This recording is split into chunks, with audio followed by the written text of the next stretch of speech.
We're stepping inside the Education Center here, the Terry Wentz Education Center, and joining me now is Heidi. Hey, good morning, Carolyn. And Heidi, I forgot to ask you your correct title and your job here.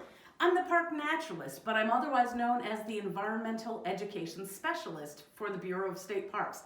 There are a lot of us park naturalists throughout all of our Pennsylvania state parks. We're really fortunate to have a great system where we have a lot of educators working for state parks who do public programs, private programs.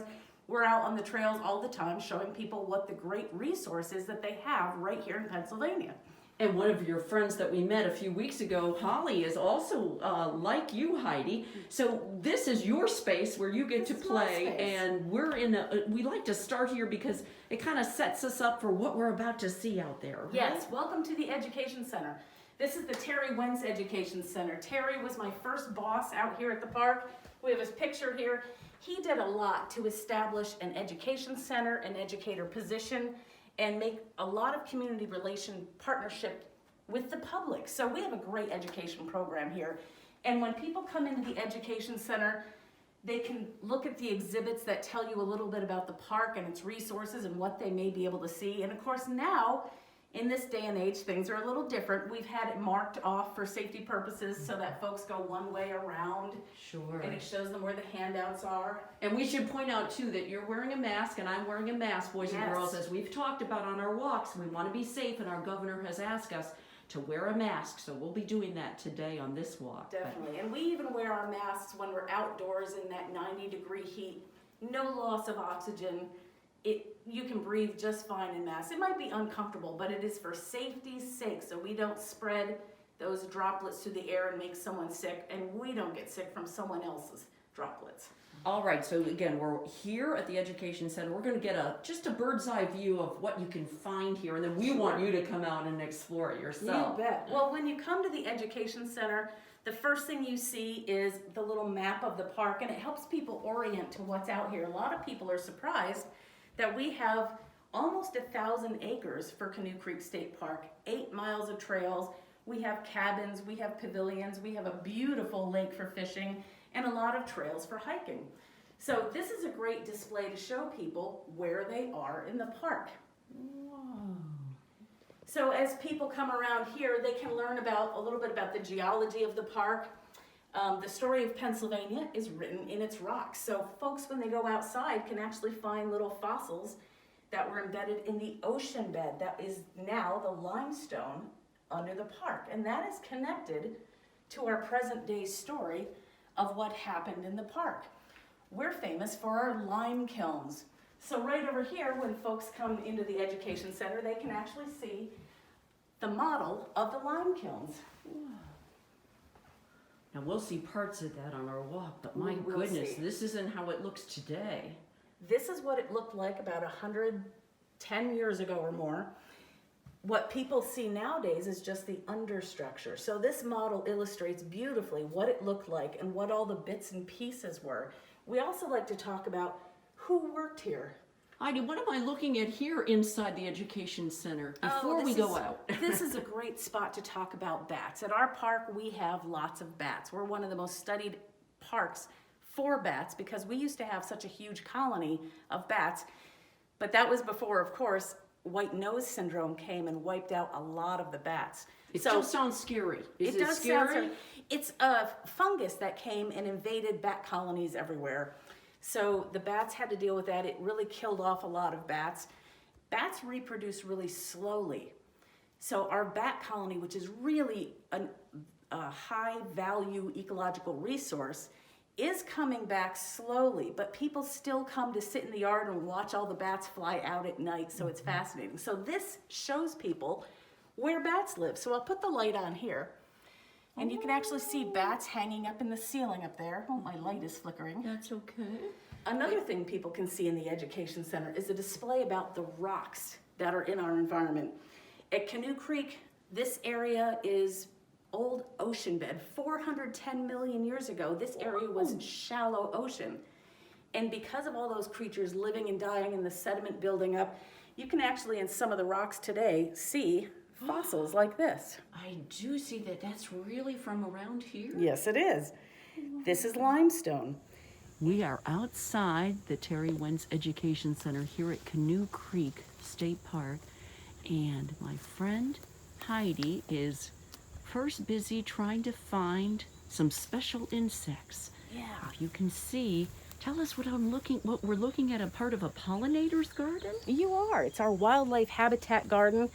This is my favorite plant in the whole world. I've taken some of the mountain mint home and put it in my own garden because this supports so many pollinators. It's just getting warm for the day. The sun is just starting to hit it. So as the sun gets going, man, the bugs come out like crazy to visit these tiny little anonymous looking flowers. You can probably smell it, Carolyn. It's a strong scent of spearmint. Smells so good, but these tiny little flowers provide nectar for so many little bees and flies. I just noticed this one. Heidi, what's happening here? So that little bee is still asleep. He's got to warm up. And once he's warmed up, he'll get going and start looking for pollen. But a lot of critters fall asleep and they overnight in the plants. We're still getting ready to go, and look, Heidi's Another busy bee checking. buzzing around me. I love it when the bees come around. They're not dangerous to me. They simply are sniffing around, nothing on me, so they go on their way. A lot of people start flailing. You don't have to do that, and it might just make the bee mad. So, before we go on our walk, one of the things I like to do is take what I need for the day. I have my butterfly net because we're looking for bugs today, but I always make sure that I have what I need. I have a cell phone on me, of course, for communication should something happen. Grown-ups can carry that, of course. Exactly. And I always take my water. It's summertime. It's easy to get overheated. You have to keep hydrating. But I always have in my backpack my first aid. I have a little piece of a tarp that I sit on when I go outside to observe. I even, for today, I brought my own little bug box in case I get to hold a bug that I really don't want to touch with my fingers. I have my keys. I have everything I need in my backpack. So it's an easy way to get what you need, but still have your arms free. Always be prepared for the outdoors. We are just walking down the beginning of what is many trails. So once again, Yes. how many miles or I guess Oh, we hours have- can you walk out here? You can walk for as long as you want. We have 8 miles of trails. We also have a lot of open fields that we maintain as grass fields for bluebird habitat. So around each of those fields, we have a fire break mode. That's where we have our bluebird boxes there so the volunteers can get to their boxes and check them in the summer. So on top of the 8 miles of trails, we have so many of those paths in addition. And of course, we're very fortunate. We have a really good crew of retirees who maintain our trails, and they've done excellent signage and trailblazing. So it's kind of hard to get lost here. That's for sure. And I attest to that because I've been on this trail many times, but I can always look for Terrific. signs to point me in the right direction. Boys and girls, we'll take a look at some of those signs coming up. So Carolyn, come on with me. We're heading out to the Limestone Trail.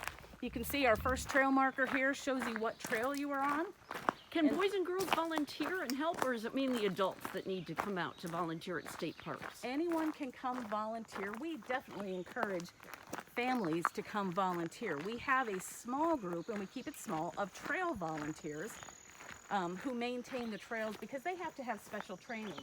But we have people that come out all the time and do small projects and pick up litter and just help the park stay really nice. You sound excited every time you talk about all this. I am excited about this.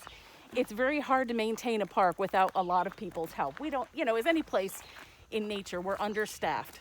So it's nice to have the extra help, and it really shows support from the community, which is important. We're still on our way up to the kilns, but Heidi's come across a neat bridge to talk about. What's this? And of course, I'm short, so I'll bend over a little. This is Mary Ann's Creek, and on the way to the Lime Kilns, we walk up this creek, and we're actually going to be walking on the old bed of the Pennsylvania Railroad, the special spur called the Petersburg Spur. But a creek is a good place to see what rock is in any area. So you can clearly see that grayish rock that's exposed. This is the limestone that's under our hills, and this was the rock that people came to this area to seek out for a natural resource. Wow. It looks awfully clean, Heidi. That's a good sign, right? That's a great sign. Limestone is a natural buffering agent. So in a lot of places in Pennsylvania where they have acid mine drainage, into streams, and the streams look orange. Our streams do not, because they have limestone to buffer that acid. Heidi is always on the lookout, and she's found something for us, boys and girls. Exactly. Insects are everywhere. So as I was walking by this tree, the Virginia creeper, you can see where some bugs have colonized on the inside of it, probably rolled it up, and you can actually see the little sewn up portions with silk to hold the leaf together. So something is in there making its home, and very likely having an egg sac or some kind of larva might be in there. Another thing to see is just on the stem of this are aphids. And a lot of them have this white fuzzy stuff that protects them and keeps them from drying out. Aphids generally suck the juice from plant stems, so sometimes they can be a problem. A lot of aphids will actually, oh, and there goes an ant. Ants work with aphids because ants will actually guard the aphids. The aphids are a source of honeydew for the ants. It's a secretion from the aphids that the ants actually use for food. Now, when you see this, though, we shouldn't pick it or touch it, right? Right. Because they're living in it. That's their home. Yes, yes. And of course, insects are everywhere. We like to leave them alone. In a park, we protect and we preserve. So whatever we see, we leave as a part of nature. Oh, we should be able to find tussock moth caterpillars then, too. That's good. She's on a mission, boys and girls. Heidi's looking everywhere as we cross Yes. over this bridge, and I just want to show you from this area. Beautiful, clean creek. Some of the beauty of what you can enjoy coming out to And the I Canoe actually- Creek State Park. Sorry for interrupting. Again, as I said, you have to be somewhat of a detective, I think. You do. I always check the underside of the bridge. Now we're looking for insects, which are arthropods with 6 legs, but arachnids have 8 legs. So I frequently find evidence of spiders on the undersides of the structures. Spiders need a place to shelter, and then they'll build their webs here. Here's a lovely web right here. It's difficult to see. It always is when It you're always is, videotaping. yeah. But in nature, you can see it coming out. Exactly. But there are lots of little spider web egg sacs under here, and they're perfectly sheltered to protect them from the weather. As we're walking, one of the things you'll notice by the side of the trail is markers on the trees. Imagine walking when the trail hits the woods and it narrows down. In the winter, when there's snow on the ground, or in fall when there are leaves on the ground, it's hard to see the trails. So we use those trail blazes to help people find their way. Sounds like a plan. This is one of our wetland plants. This is boneset. And on the boneset, you can see all these little black brownish dots. That's frass. That is caterpillar poop. So insect poop. So you can see the bugs have been at work. You can see the edges of this leaf where it's been chewed. But all through it, you can see where the caterpillar frass is. So this is a plant that has some bugs that use this for food and shelter. Oh boy. Look for that, boys and girls, on your next hike. One thing I'm noticing all through the grass is little things moving as we walk. I'm trailing my stick along to make things jump. There are tiny little young grasshoppers and crickets that are jumping everywhere as we walk. So a lot of people ask, why can't I see adult grasshoppers in spring or adult praying mantises in spring? Well, insects go through a life cycle. For example, praying mantises lay their eggs in fall just before frost hits. And then when the frost hits, the adults die. So the only praying mantis stage that's alive during winter is just the egg case. Everything else dies. And then in spring, when the sun starts warming the ground again, the egg sacs hatch out. Hundreds of little baby praying mantises this big are out and about, but you don't see them. It's only as they get bigger through summer, towards the end of summer, they hit that last instar where they get their adult wings. They come up to the tops of the plants when the goldenrods bloom, and they're out there visible so they can eat all the bugs, and we can finally see them. Same with grasshoppers and crickets. One more important safety tip as we're continuing our hike, and this is something important for me and for you, boys and girls. Well, poison ivy. So I'm careful no matter where I go. I get poison ivy pretty badly. And I don't go galloping off to the sides of the trails. I also learn what poison ivy looks like. This happens to be a stand of poison ivy in here. You can see some lighter green leaves. Right now it actually contrasts nicely with the plants around it to be able to see, but it doesn't always contrast. But poison ivy has leaves of 3, and usually the stems are reddish. In fact, some of our poison ivy, because of the drought, is turning a little red early, so. And it's important to stay on this wonderful path our friends have created to protect us and to protect those insects, those little baby grasshoppers too, right? That are hopping along. So here's something that every gardener knows. These are Japanese beetles. That's actually an invasive species. We see them everywhere. They don't hurt us, but boy, do they decimate the plants. And you can see a lot of the brown, black speckled frass, which is insect poop. There they are, boys And they're girls. chewing the leaves. These leaves are pretty much skeletonized, so they've moved on to other leaves. I know in my garden they really chew some of my plants to the bone. But they are beautiful to look at. They're luminescent kind They of. are beautiful beetles. And you can always tell what a beetle is because the outer pair of wings, the elytra, form a straight line where they join down the back.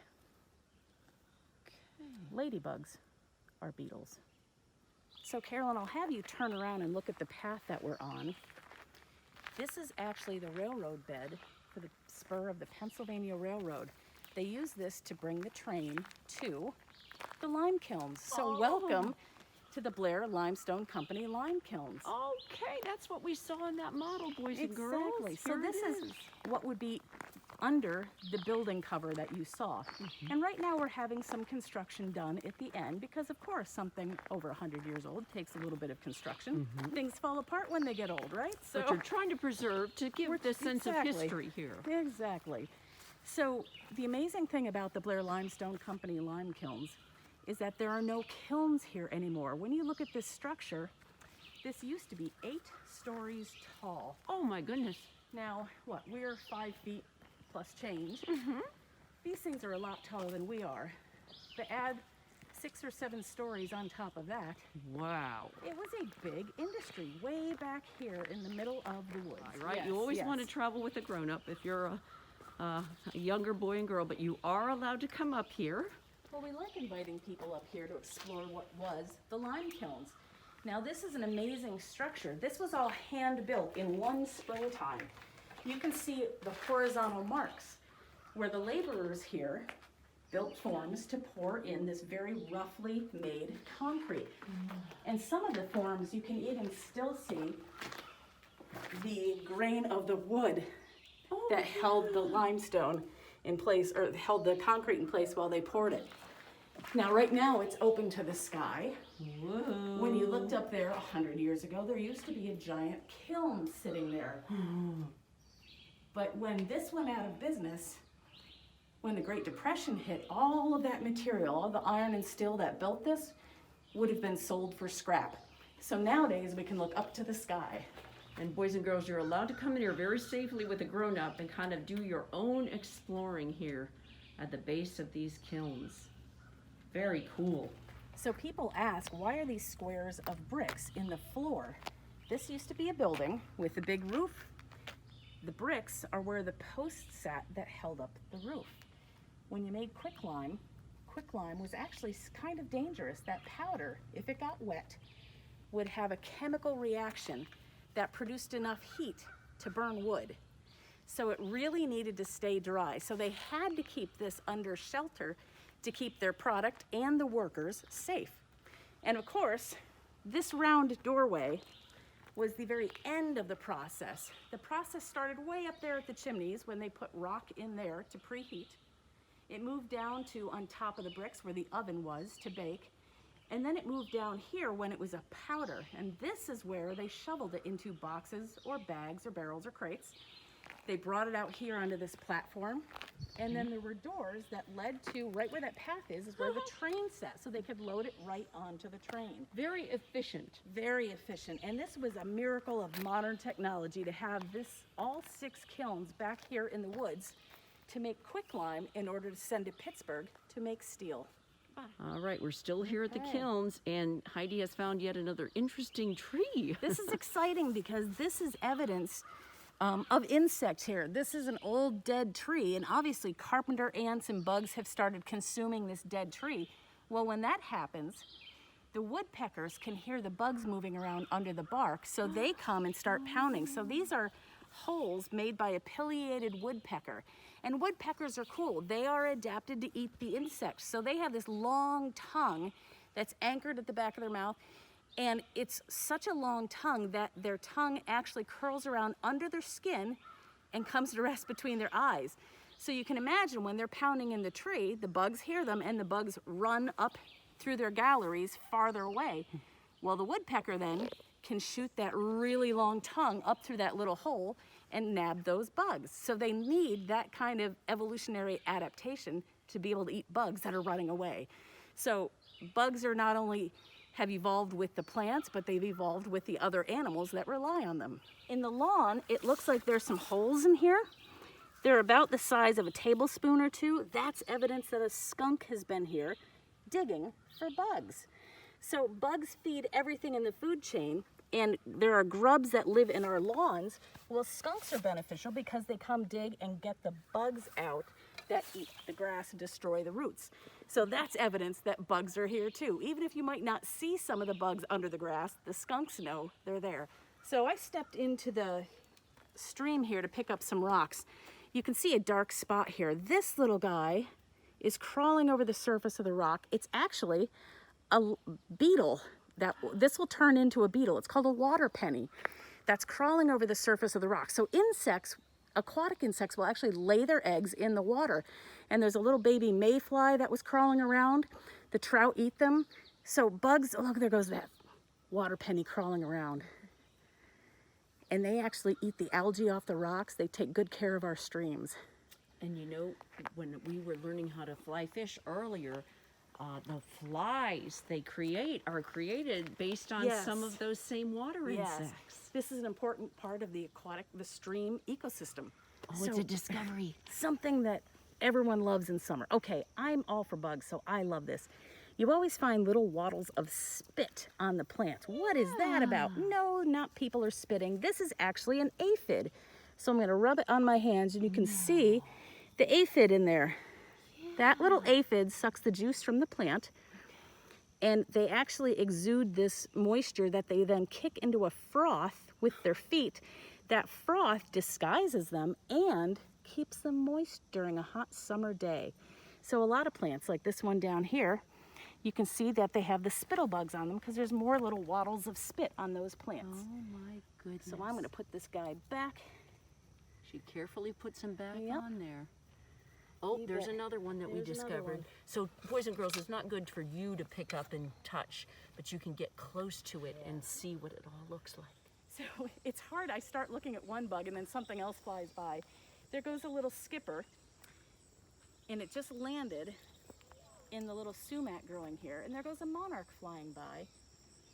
But there are insects all over here, even the tall mullein flowers. Those spikes have yellow flowers, and they grow in a spiral up that stem, and it creates a pathway for the insects.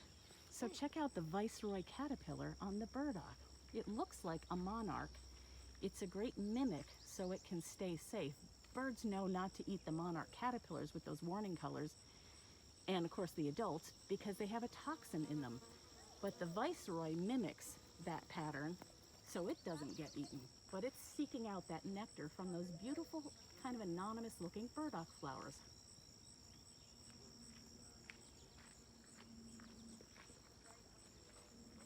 So this is another great area to come. We're going to go walk on the Marsh Trail. The Marsh Trail, of course, has marshy ground, and one plant that loves marshy ground is this one. This is swamp milkweed. So we see a lot of common milkweed in the park, but its cousin is swamp milkweed, which is a little smaller. The leaves are narrower, and the flowers are a more intense pink, but this really attracts a lot of bugs.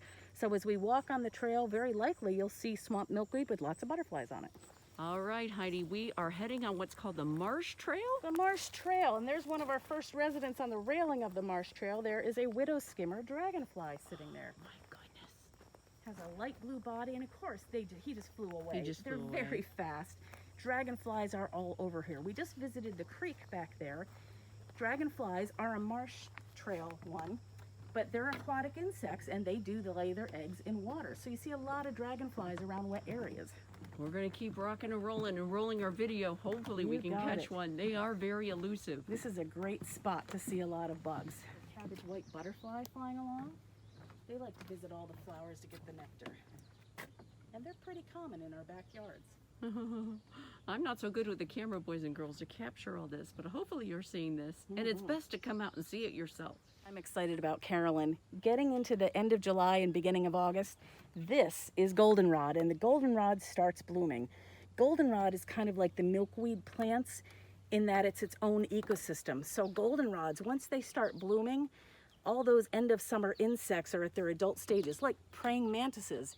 And you can watch them sitting on top while butterflies and bees and such come, and you can see raw nature in action as they eat the butterflies and the bees and everything else. So it's a great place to go into the fields to look at goldenrod in August and September when it's in bloom, and you can see so many insects. Ironweed is this little white thing that's moving. That's another aphid, and you can see it crawling along, but it's nicely disguised, and there are some ants around it that are guarding it. That aphid provides food to the ants, and the ants protect it. So they have a symbiotic relationship, this mutualistic relationship that they both benefit from. But isn't that cool? You never would have thought that would be a bug, but it's crawling along, and then there's a nice leaf hopper just below it on this little leaf. Hard to see. So they disguise themselves to kind of blend in. It almost looks like part of the flower. They do, exactly. And of course, they're hanging about at the hardest place to see, which is kind of the bottoms of the stems. But those bugs feed from that plant, the juices from the leaves and the stems, and they need to be camouflaged. And on this plant, you can see a bunch of leaves have been sewn together to make a pocket here. That's all sewn together with silk, so somebody's living inside there. So welcome to the little bridge that's on the Marsh Trail. This is a great spot. This little cove is my favorite in the park. One of the things I see right off the bat, there's a little frog in the water.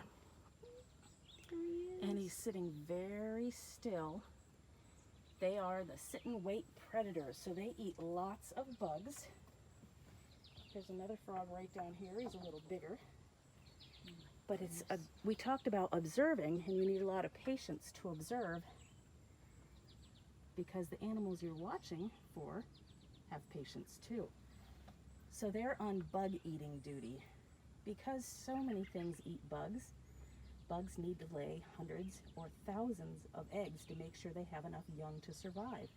With predators like frogs that can eat hundreds of bugs, you can be sure that we'll have a lot of bugs around. They are population control, top predators, so you have to look carefully for insects. The bullfrogs are calling. Bullfrogs breed all summer long. So they really start calling when the sun comes out and things heat up. Otherwise, they sit kind of quietly. But I hear one out to our right now, calling to the other one. Oh, there's another one. They start talking to each other. Let's listen. So on our hackberry tree, there's a whole trail of ants going up and down the tree. And one of the things that's in the middle of those ants is an aphid, and those ants are guarding their aphids. So boys and girls, we have had an amazing time with our friend Heidi here, our naturalist at Canoe Creek State Park. And Heidi, as we leave today, what words would you say to the boys and girls to invite them to come and visit, right, themselves? Come out and explore this 961-acre sanctuary. It's just beautiful. Everywhere you go, there's trails and there's plants and there's birds and there's critters to look at, and it's a great place to come observe. So if you take your time on a trail, hike out, spend 5 minutes standing still and looking and listening, you'll be able to hear and see so many things and explore the world of bugs. Every place in your garden will have bugs in it. That's great. Let's wave goodbye, and thank you so much, Heidi. We appreciate your time. Thanks for coming out.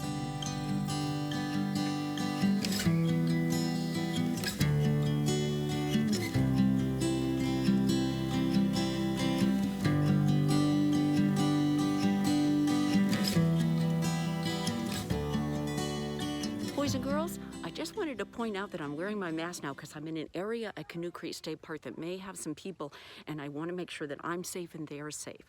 But I wanted to point out that there's a beautiful sandy beach that you can come to and enjoy swimming. And if you can see out there on the lake, there are some kayakers that come out and you can kayak here. You can also rent boats and kayaks and even those pedal boats that you can pedal around.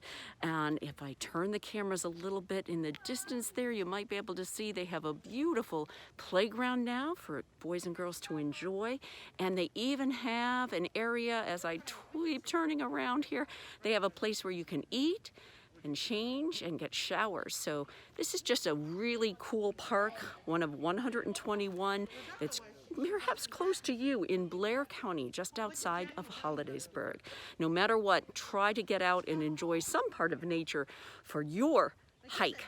Boys and girls, grown-ups, it's time for the end of our Wednesday walks outside here at Canoe Creek State Park in Blair County, and we hope you've had a wonderful summer camp experience in a different way, heading out, kind of seeing it through my eyes and through my camera, what you can explore out there in nature. And that's what we wanted to leave you with, is just the idea that you can do this in your own backyard or where you live. And we just want to make it safe, and we want to make it fun and informative, but entertaining as well. And so when you're out in nature next, be safe. Make sure if you need to wear that mask, I'm not with anybody right now, but you wear your mask and you drink water, plenty of water, head out with a grown-up wherever you go and make sure they know where you're at, and just take time to relax and watch and listen, and maybe take binoculars along or your magnifying glass or your cameras for moms and dads and grown-ups, and capture some of the beauty that we have all around us. We hope you've enjoyed this. You can head anytime, any place on any screen to watch all of our virtual summer camps at wpsu.org/virtual camps. So until the next time when we meet, maybe in person or out on that trail, we hope you have wonderful discoveries. Bye.